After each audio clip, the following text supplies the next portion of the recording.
വളരെ സബ്സ്റ്റാൻഷ്യൽ ആയിട്ടുള്ള ഒരു ചേഞ്ച് എന്താണെന്ന് നമുക്ക് കാണുന്നത് വെച്ചാൽ ഇതൊരു മിലിറ്ററി കോൺഫ്ലിക്റ്റ് എന്നതിനൊക്കെ അപ്പുറം ഒരു ഇക്കണോമിക് കോൺഫ്ലിക്റ്റ് ആക്കി മാറ്റാൻ ഇറാൻ സാധിച്ചു എന്നുള്ളതാണ് ഇപ്പോഴത്തെ ഒരു വസ്തുത.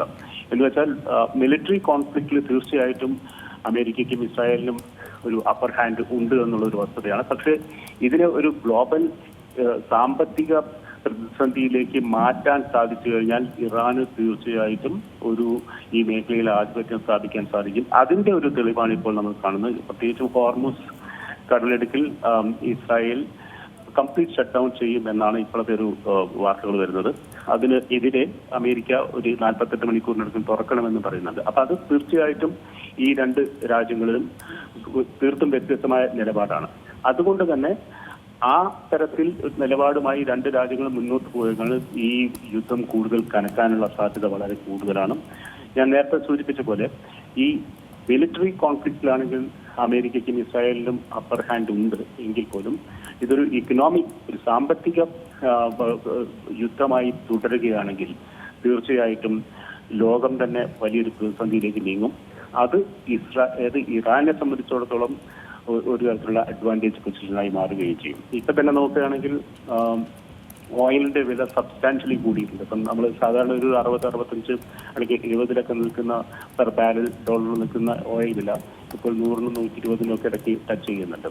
ദാറ്റ് മീൻസ് ലോകം മുഴുവൻ വലിയൊരു സാമ്പത്തിക പ്രതിസന്ധിയിലേക്ക് നീങ്ങുന്നുണ്ട്. ഇപ്പൊ ശ്രീലങ്കയിലൊക്കെ തന്നെ നമുക്കറിയാം, ശ്രീലങ്കയിൽ കഴിഞ്ഞ വർഷം ഉണ്ടായിട്ടുള്ള 2 വർഷം മുമ്പ് ഉണ്ടായിട്ടുള്ള വലിയ ജനകീയ മുന്നേറ്റമൊക്കെ ആ ലെവലിലേക്ക് അവിടുത്തെ ഓയിലിന്റെ വില കൂടിയിട്ടുണ്ട്. ഏകദേശം 30% ഓയിലിന്റെ വില ശ്രീലങ്കയിൽ വർദ്ധിപ്പിച്ചിട്ടുള്ളത്. പാകിസ്ഥാനിലും അതേ തന്നെയാണ് സ്ഥിതി. ബംഗ്ലാദേശിലും ഓയിലിന്റെ വില കൂടിയിട്ടുണ്ട്.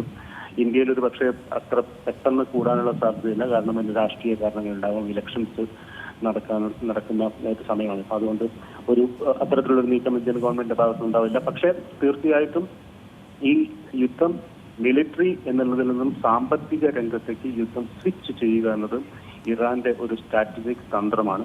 ആ തന്ത്രത്തിൽ അവർ ഒരു പരിധിവരെ വിജയിച്ചു എന്ന് വേണം നമുക്ക് കാണാൻ. ഈ ഇസ്രയേലിനും അമേരിക്കയ്ക്കും മുന്നിൽ ഒറ്റയ്ക്ക് ഇറാൻ ഇനിയും എത്ര നാൾ പിടിച്ചു നിൽക്കാനാകും? ഇതുവരെയും അവർക്ക് അവരുടെ ഭാഗത്ത് നിന്ന് നോക്കുകയാണെങ്കിൽ ഒരു തരത്തിലുമുള്ള തളർച്ചയില്ലാതെ തന്നെ ഇറാൻ ഇപ്പോഴും യുദ്ധം നടത്തുന്നുണ്ട്.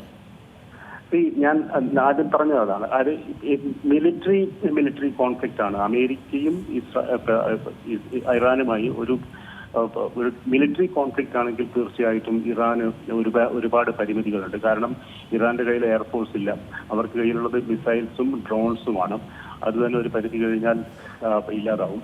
അത്തരത്തിലുള്ള ഒരു മിലിറ്ററി കോൺഫ്ലിക്റ്റിൽ തീർച്ചയായിട്ടും അമേരിക്കയ്ക്കും ഇസ്രായേലിനും ഒരു ആധിപത്യമുണ്ട്.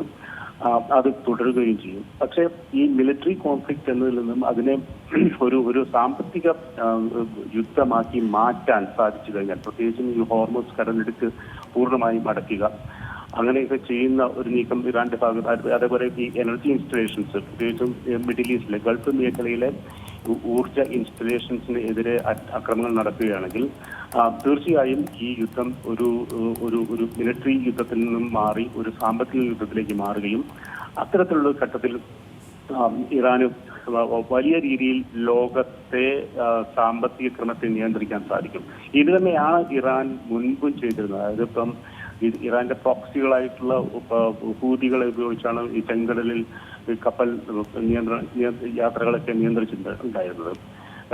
അതുകൊണ്ട് തന്നെ ഈ യുദ്ധം ഒരു തരത്തിൽ ഡിഫൻസ്, അതായത് മിലിറ്ററി യുദ്ധം ഒരു തരത്തിൽ അയവ് വരുത്താൻ ട്രംപിന്റെ ഭാഗത്തു നിന്നുള്ള ശ്രമങ്ങൾ നടക്കുന്നുണ്ടെങ്കിൽ പോലും ഇപ്പോൾ ഇറാന്റെ ഭാഗത്തു നിന്ന് അത്തരത്തിലുള്ള ഒരു പ്രോ ആക്റ്റീവ് ആയിട്ടുള്ള ഒരു നീക്കം ഉണ്ടാവുന്നില്ല എന്നുള്ളതാണ് നമുക്ക് കാണാൻ സാധിക്കുക. ഏറ്റവും പുതിയ വാർത്തകളും വിശേഷങ്ങളും വിരൽത്തുമ്പിലറിയാൻ സീ മലയാളം ന്യൂസ് എല്ലാ ഡിജിറ്റൽ പ്ലാറ്റ്ഫോമുകളിലും ലഭ്യം.